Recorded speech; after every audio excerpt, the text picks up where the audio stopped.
On September 13, 1848, a 13-pound, 3-foot-7-inch iron rod was driven completely through the skull of a 25-year-old railroad foreman named Phineas Gage, entering beneath his left cheekbone and exiting through the top of his head, destroying a substantial portion of his frontal lobe in the process. He did not die. He was conscious and speaking within minutes. He walked, largely unassisted, to receive medical treatment. He went on to survive for another 12 years. But the man who survived was, according to everyone who knew him both before and after the accident, no longer entirely the same person, and his case became one of the single most important and most frequently cited pieces of evidence in the entire history of neuroscience for understanding how specific regions of the brain generate personality, judgment, and impulse control.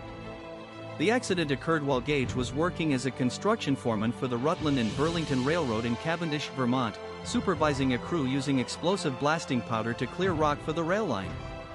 Gage's specific job in the moment of the accident involved using a tamping iron, a long, pointed iron rod, to pack blasting powder and sand into a drilled hole before detonation.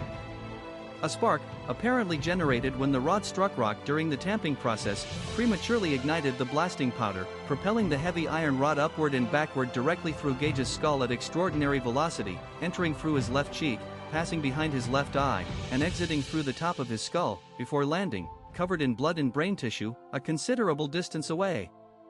The physician who treated and subsequently documented Gage's case in detail, John Martin Harlow, provided the primary historical record on which nearly all subsequent scientific and popular accounts of the case rest. Harlow's contemporaneous medical notes describe Gage as remaining conscious throughout the immediate aftermath, able to speak coherently, and able to walk with only modest assistance to a cart that transported him for treatment, a remarkable degree of immediate physical function given the catastrophic nature of the injury, which had destroyed significant portions of tissue in the left frontal region of his brain. Gage survived the initial weeks following the injury despite a serious subsequent infection, and gradually recovered physically over the following months, regaining his physical strength, his basic motor function, and his capacity for ordinary speech and movement essentially intact. What had changed, according to Harlow's documentation and the accounts of people who knew Gage both before and after the accident, was Gage's underlying personality and behavior. Harlow's most frequently quoted description, written some years after the accident, characterized Gage as having become fitful, irreverent, indulging at times in the grossest profanity, manifesting but little deference for his fellows, impatient of restraint or advice when it conflicts with his desires, and devising many plans of future operation which are no sooner arranged than they are abandoned, a description suggesting significant impairment specifically in the domains of impulse control, social judgment, long-term planning, and behavioral self-regulation, while his basic intelligence, memory, language, and physical motor capacities remain largely intact.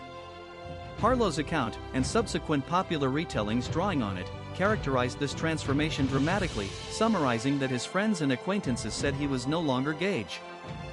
The case's profound significance to the developing field of neuroscience in the mid to late 19th century stems substantially from its powerful, dramatic, and unusually well-documented support for the then developing and still actively contested theory of cerebral localization, the idea that specific, identifiable regions of the brain are responsible for specific, distinct cognitive and behavioral functions, rather than the brain operating as a single, undifferentiated organ in which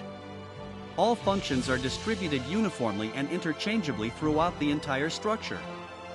Gage's case, demonstrating that damage highly specific to the frontal lobe could selectively impair personality, judgment, and impulse control while leaving memory, language, and basic intelligence comparatively intact, provided some of the most compelling and widely discussed real-world clinical evidence available at the time in support of brain localization theory, decades before modern neuroimaging would allow far more precise and systematic investigation of the brain.